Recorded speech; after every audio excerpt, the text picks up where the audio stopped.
Chapter number 3 है linear equation in two variables.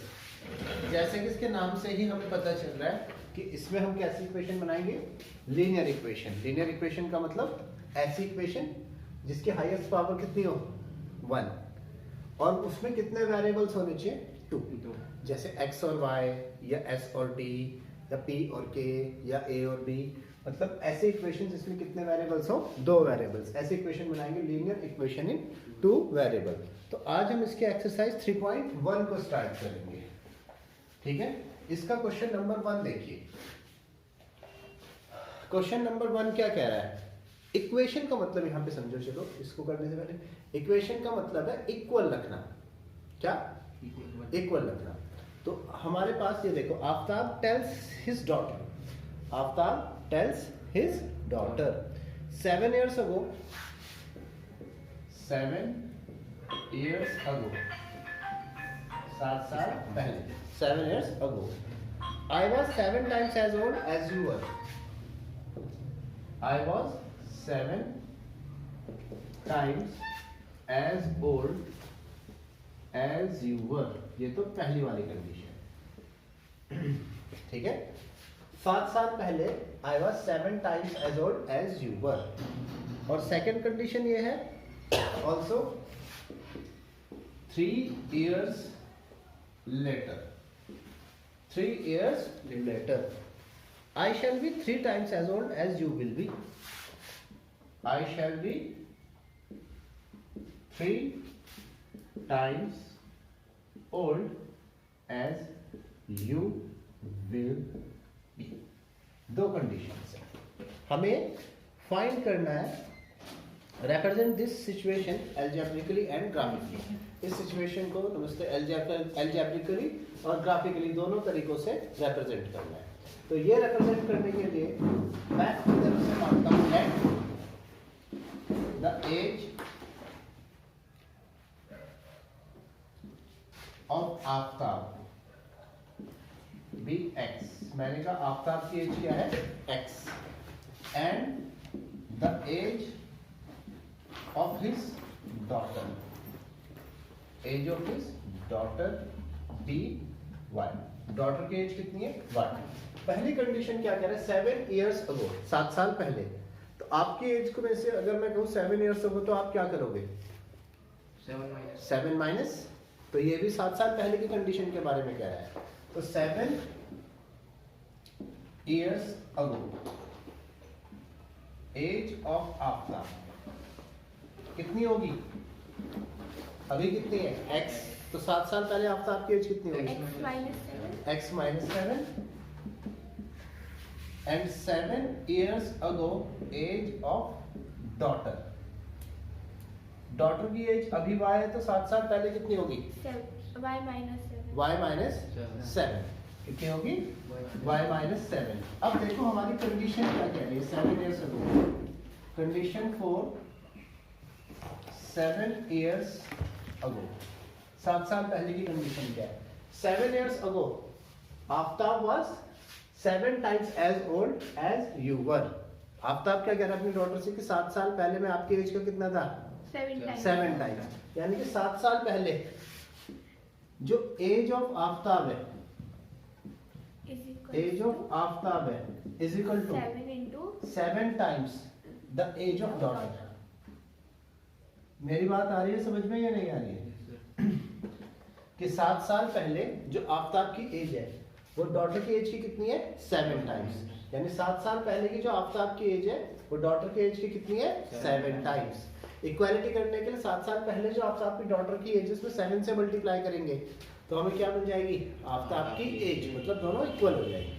तो 7 साल पहले आफ्ताब की age x minus 7 equals to 7 times age of daughter, daughter की एज y माइनस 7। ठीक है, तो x minus 7 equals to 7 by 7 7 जा 49। क्लियर?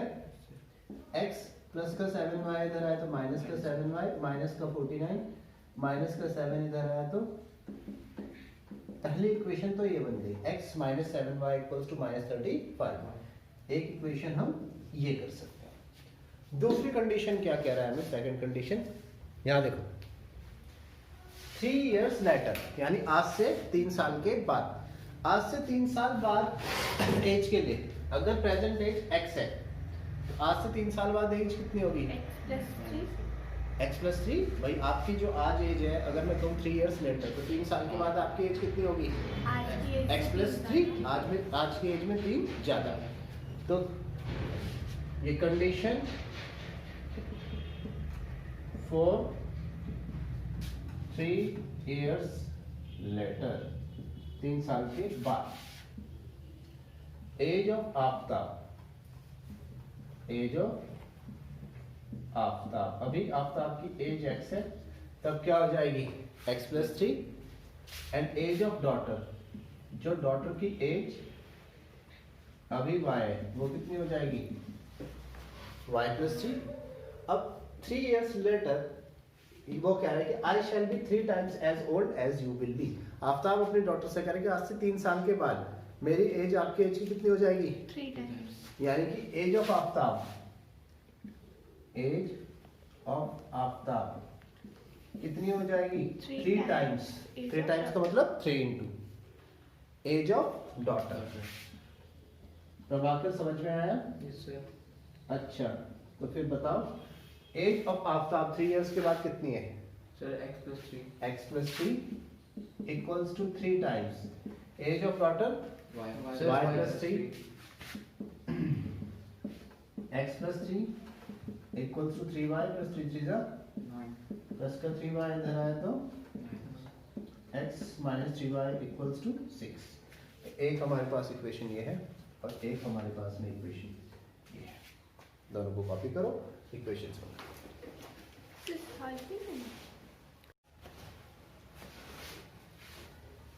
सब लोग तब तक मैं इसे रब कर रहा हूँ, नेक्स्ट क्वेश्चन पढ़ो बेटा।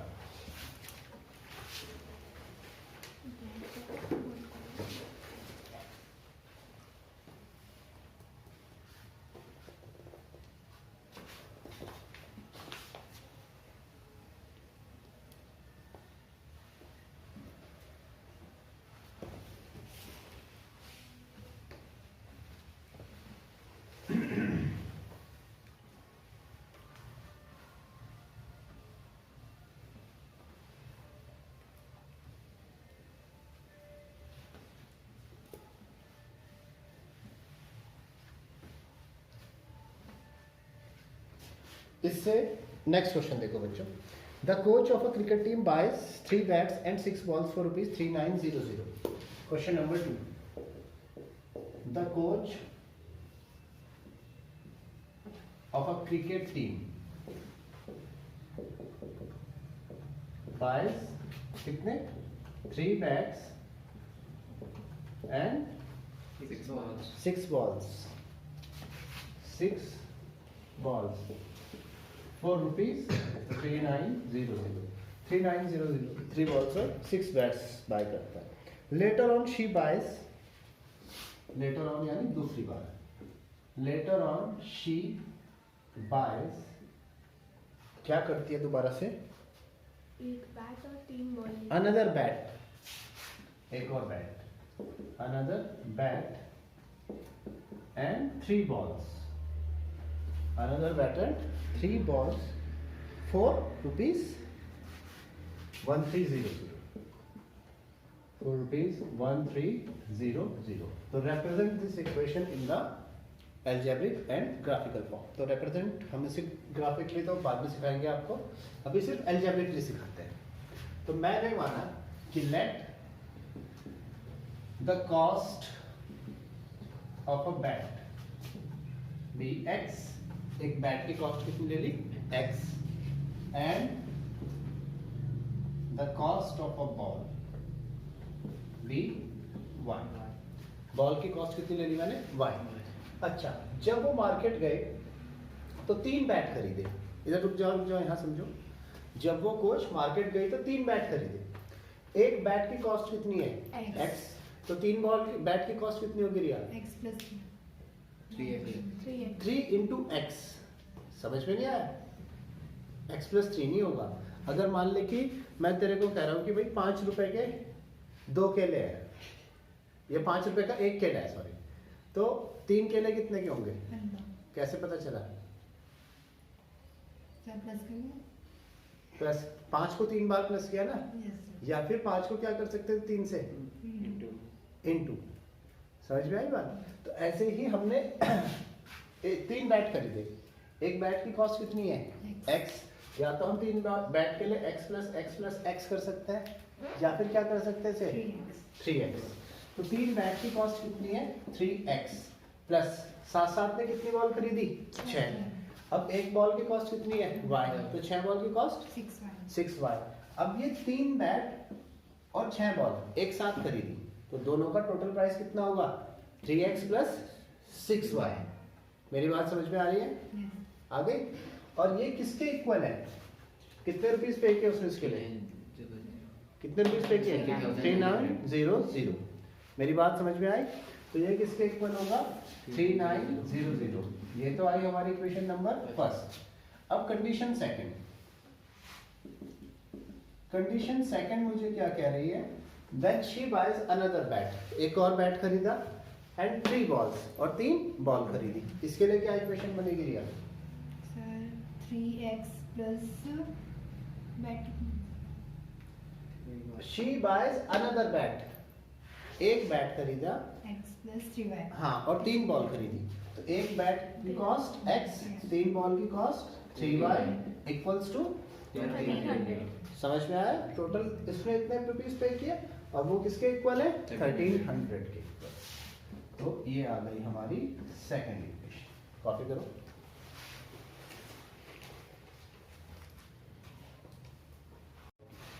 अब नेक्स्ट है क्वेश्चन नंबर 3। सेम यही है, ठीक है? तो इसे हमारा न्यू स्टूडेंट बताएगा, सौरभ बलूनी। बलूनी क्लासेस अलग रिश्तेदार जानता है? बलूनी क्लासेस है तेरे रिलेटिव है क्या? एक बार तो कितने भी खोलना बलूनी क्लासेस, शायद यहाँ चला गया। देखो क्वेश्चन नंबर 3। क्वेश्चन नंबर 3 हमें क्या कह रहा है? The cost of 2 kg of apples and 1 kg of grapes in a day was found to be ₹160। क्या कह रहा है? The cost of 2 kg of apples, the cost of 2 kg of apples and 1 kg of grapes, and 1 kg of grapes was found to be ₹160, was found to be ₹160। 2 kg Apple और 1 kg grapes की cost कितनी है? 160। And after 1 month, 1 महीने के बाद, the cost of 4 kg of apples, the cost of 4 kg of apples and 1 kg of, नहीं कितने grapes? 2 kg of 2 grapes। kg of grapes. 2 kg of grapes, 2 kg grapes की cost was found to be ₹300। इनकी cost मिली मुझे ₹300। Represent this situation algebraically and graphically.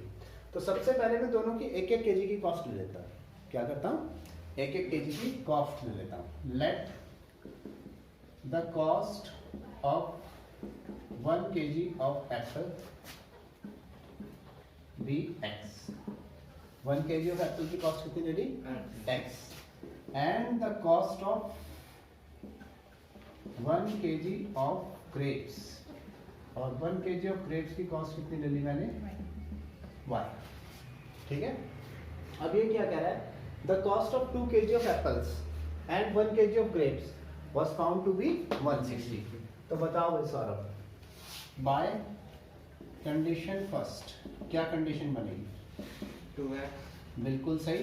1 kg Apple की cost x है, तो 2 kg Apple की cost कितनी होगी? 2x plus grapes भी लिए 1 kg की ग्रेप्स की कॉस्ट कितनी है? y। तो 2x plus y equals to 300। ₹160। तो पहली इक्वेशन बन गई। सेकंड इक्वेशन क्या बनेगी?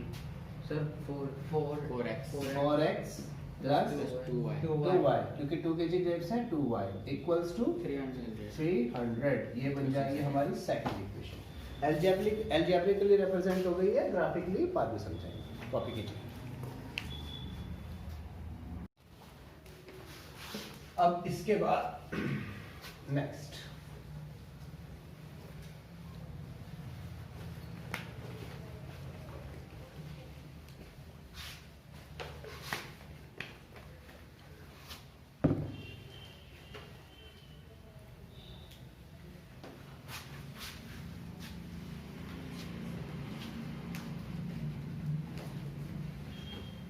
देखो, अब आ जाओ आप एक्सरसाइज 3.2 पर।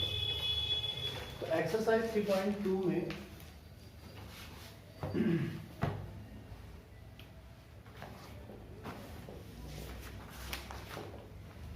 एक्सरसाइज 3.2, इसमें जो पहला क्वेश्चन है वो इसी टाइप का है, लेकिन वो है ग्राफ बेस्ड, है ना। तो उसको हम बाद में करेंगे, ठीक है। अभी हम स्टार्ट कर रहे हैं क्वेश्चन नंबर 2 के साथ। क्वेश्चन नंबर 2 करने से पहले आपको एक चीज बता देता हूँ कि अगर कहीं पर दो इक्वेशंस हैं, किस फॉर्म में, a1x plus b1y plus c1 equals to 0। दूसरी इक्वेशन है b2x प्लस b2y गलती थी, a2x plus b2y plus c2 equals to 0। तो इनका जो सोल्यूशन है उसका नेचर हम फाइंड कर सकते हैं। सबसे पहले if a1 upon a2 is not equals to b1 upon b2, तो pair of linear equations have a unique solution. कैसा सॉल्यूशन है इसका? Unique solution. अगर मैं इसके ग्राफ ड्रॉ करके इसे सॉल्व करना चाहूं तो देयर ग्राफ्स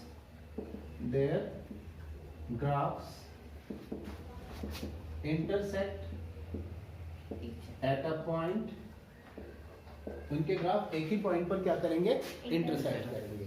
और इसका जो सोल्यूशन है वो है कंसिस्टेंट। इसका जो ग्राफ आएगा वो कैसा आएगा? कंसिस्टेंट। मतलब इसका सोल्यूशन क्या है? कंसिस्टेंट है।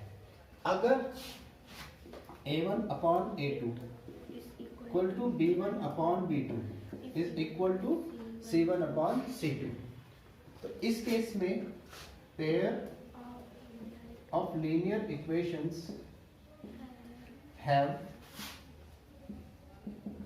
infinite number of solutions। तो solutions कितने होंगे? Infinite number of solutions, ये बहुत सारे solutions होंगे। and their graph नहीं, parallel नहीं, coincident का मतलब आप अगर पहले वाले का ग्राफ ड्रॉ करोगे तो दूसरे वाले का ग्राफ भी उसके ऊपर ही आ जाएगा।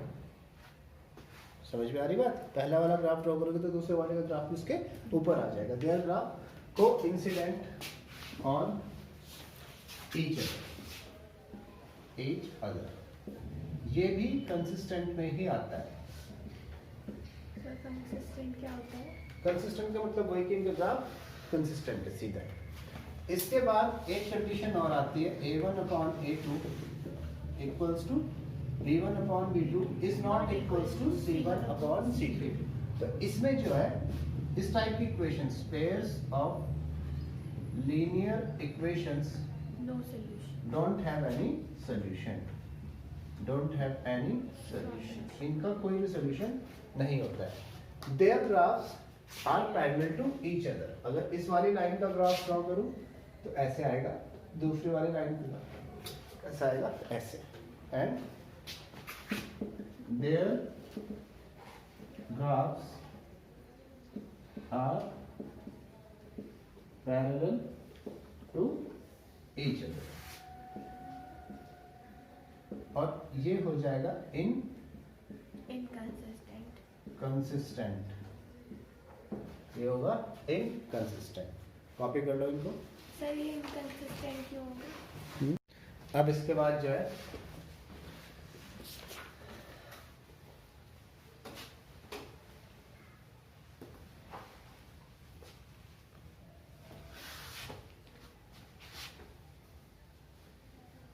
अब मुझे रब करने की सही टेक्निक वापस मालूम हो गई, अब सही से समझ। हाँ जी बच्चों, तो आपने टेबल बना ली। अब क्वेश्चन नंबर 2 देखो। क्वेश्चन नंबर 2 ये क्या कह रहा है? On comparing the ratios, on comparing the ratios find out whether the representing for pair of equations intersect at a point parallel or coincident। इसमें ये बता रहा है कि किस टाइप के होंगे, पैरेलल होगा इनका graph, intersect at a point होगा, या फिर क्या होंगे, कोइंसिडेंट। तो देखो पहला पेयर क्या है, फर्स्ट क्वेश्चन नंबर सेकंड का part first, 5x minus 4y plus 8 equals to 0। Second है 7x plus 6y minus 9 equals to 0। ये मेरे पास में दो इक्वेशन है। तो सबसे पहले अपनी पहली इक्वेशन को लिखो, 5x minus 4y plus 8 equals to 0। अब इसे कंपेयर करो, कंपेयरिंग विद, इधर ध्यान दो, comparing with a1x plus b1y plus c1 equals to 0। a1 कितना आ गया 5, b1 कितना आया -4 और c1 कितना आया बच्चों 8। अब पता चल गया ये a1x b1 और c1 क्या है। a1 मतलब ये वाला कोएफिशिएंट, b1 मतलब ये वाला कोएफिशिएंट और c1 बचा हुआ। ऐसे ही दूसरी 7x plus 6y minus 9 equals to 0। अब इसे भी कंपेयर करो, comparing with a2x plus b2y plus 3 equals to 0। यहाँ से a2 कितना आया 7, b2 कितना आया 6 और c2 कितना आया 9। अब हम इसे कंपेयर करते हैं, a1 upon a2 equals to 5/7, b1 upon b2 equals to -4/6 and c1 upon c2 8/-9। तो देखो यहाँ पर आप क्लियरली देख सकते हैं कि a1 upon a2 is not equals to b1 upon b2, और जहां पर a1 upon a2 is not equals to हो b1 अपॉन b2 के, वहां पर c1 अपॉन c2 को देखने की कोई जरूरत नहीं है। ठीक है, तो a1 upon a2 is not equals to b1 upon b2। तो अगर ग्राफ के हिसाब से देखें तो इसका ग्राफ क्या करेगा, इसका ग्राफ करेगा, मैंने जो भी आपको टेबल लिखवाई है उसमें ग्राफ के हिसाब से इसका graph will intersect at a point। अगर मैं इन दोनों के ग्राफ ड्रॉ करूं तो वो क्या करेंगे, एक पॉइंट पर इंटरसेक्ट करेंगे। ठीक है, ये तो पहला वाला क्वेश्चन था। इसी का सेकंड पार्ट देखो, सेकंड पार्ट में हमें क्या कह रहा है ये कि 9x plus 3y plus 12 equals to 0। Second part 9x plus 3y plus 12 equals to 0। और दूसरा पार्ट क्या कह रहा है, रुक जाओ भी समझो, 18x plus 6y plus 24 equals to 0। ये हमारे पास में दो इक्वेशंस हैं, इसको भी सॉल्व करना है। तो सबसे पहले अपना पहला वाला part 9x plus 3y plus 12 equals to 0 compare करेंगे, कंपेयरिंग विद पहले वाले इक्वेशन से a1x plus b1y plus c1 equals to 0। क्या आएगा बेटा प्रभाकर, a1 कितना आएगा सर 9, a1 आया 9, b1 सर 3, बिल्कुल 3, c1 सर 12। ये तो पहला आ गया। दूसरे वाली करेंगे तो 18x plus 6y plus 24 equals to 0। इसे कंपेयर करेंगे तो comparing with a2x plus b2y plus c2 equals to 0। तो यहाँ से a2 कितना आ जाएगा 18, b2 कितना आ जाएगा 6, c2 कितना आया 24। ठीक है, अब हम तो ऐसे कंपैरिजन करते हैं a1 अपॉन a2 टाइप। तो बच्चों a1 अपॉन a2 कितना आया 9/18। अगर मैं कट करूं 9 × 9, 9 to the a1 upon a2 तो ये आ गया। इसके बाद b1 अपॉन b2 3/6, तो b1 अपॉन b2 भी कितना आया 1/2, c1 अपॉन c2 12/24। C1/C2 कितना आया? 1/2। तो देखो A1/A2 भी 1/2, B1/B2 भी 1/2 और C1/C2 भी 1/2। तो हमारे पास जो कंडीशन आई वो आई A1/A2 equals to B1/B2 equals to C1/C2। और इन कंडीशंस के ग्राफ क्या होते हैं? कोइंसिडेंट। कोइंसिडेंट। मतलब अगर इसका मतलब है कि अगर मैं इन दोनों के ग्राफ ड्रॉ करूं तो वो क्या आएंगे? एक दूसरे के ऊपर आएंगे, सिर्फ ग्राफ। और सोल्यूशन क्या आएंगे? Infinitely many. ठीक है, ग्राफ आएंगे coincident. Their graphs will be coincident on each other। इनके ग्राफ एक दूसरे पर आएंगे कोइंसिडेंट। इसके बाद थर्ड वाला आप खुद कर सकते हैं। Yes, चलो sir। थर्ड वाला भी मैं करा देता हूँ, उसमें नेगेटिव साइन है। इन दोनों को कॉपी करो। पार्ट के है क्वेश्चन नंबर सेकंड का पार्ट थर्ड। पार्ट थर्ड मुझे क्या कह रहा है? 6x - 3y + 10। 6x - 3y + 10 = 0। ये तो मेरे पास फर्स्ट इक्वेशन है। दूसरा है 2x - y + 9 = 0। ये है दो इक्वेशंस। ठीक है, अब इसे कंपेयर करना है। पहले वाली इक्वेशन है 6x - 3y + 10 = 0। इसे कंपेयर करेंगे तो comparing with a1x + b1y + c1 = 0। यहाँ से a1 कितना आ जाएगा? 6, b1 कितना आ जाएगा? c1 कितना आ जाएगा? 10। दूसरा है 2x - y + 9 = 0। अब इसे कंपेयर करेंगे तो comparing with a2x + b2y + c2 = 0। यहाँ से a2 आया 2। अब b2 कितना आएगा आशीष? माइनस। देखो y से y कंपेयर हो गया, जहां पर कुछ नहीं होता वहां पर होता है 1। ठीक है, समझ में आएगा? y से तो y कंपेयर, जहां पर कुछ नहीं होता वहां पर 1। और विद साइन आएगा। b2 का साइन क्या है? माइनस। तो b2 आएगा -1, c2 आया 9। ठीक है, अब a1/a2 6/2, 2 से कट करके आया 3/1। b1/b2 b1 है -3, b2 भी है -1, तो b1/b2 आ गया 3 और c1/c2 10/9। ये किसी से भी कैंसिल नहीं हो रहा है। अब यहाँ पर देखो a1/a2 3/1, b1/b2 भी 3/1, लेकिन c1/c2 कितना है? 10/9। तो now a1/a2 equals to b1/b2 is not equals to c1/c2। और ये कंडीशन क्या कह रही है कि both graph of both the equations is parallel to each other। और अगर सॉल्यूशन की बात आएगी तो नो सॉल्यूशन, कंसिस्टेंट इनकंसिस्टेंट की बात आएगी तो इनकंसिस्टेंट। कॉपी